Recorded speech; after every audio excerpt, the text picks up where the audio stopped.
ஒரு பக்கம் 7ஆம் வீட்டில் உட்கார்ந்திருக்கக்கூடிய ராகு வந்து உங்களுக்கு நிறைய ஆ, பெண்களால் அல்லது ஆண்கள் என்றால் பெண்களாலும், பெண்கள் என்றால் ஆண்களாலும், எதிர்பாலினத்தவரால் பிரச்சனைகள உண்டு பண்ணுவாரு. அல்லது ஒரு ரிலேஷன்ஷிப் காம்ப்ளிகேஷன்ஸ் அப்படிங்கிறத உருவாக்குவாரு. இன்னொரு பக்கம் கேது வந்து நெறைய பண விரயங்களை உண்டு பண்ணுவார் 1ஆம் வீட்டில் உட்கார்ந்து. அஷ்டம சனி கேட்கவே வேண்டாம். 8ஆம் வீட்டில் உட்கார்ந்த சனி வந்து தாங்க முடியாத இன்னல்களையும், ஏமாற்றங்களையும் தர காத்திருக்காரு. பட் என்ன பண்ணாலும் உங்களுக்கு கையில பணம் இருக்கு, ரொட்டேஷன் இருக்குங்கிறது எவ்வளோ பெரிய பலம் அது.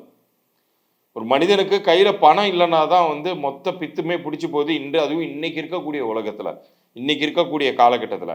ஸோ அது உங்களுக்கு வந்து ரொட்டேஷனுக்கு உங்களுக்கு குடுத்துக்கிட்டே இருக்கக்கூடிய ஒரு பலத்தை வந்து அ வேற யாருனாலயும் தர முடியாது. அந்த பண பலத்தை வந்து குரு தராரு உங்களுக்கு.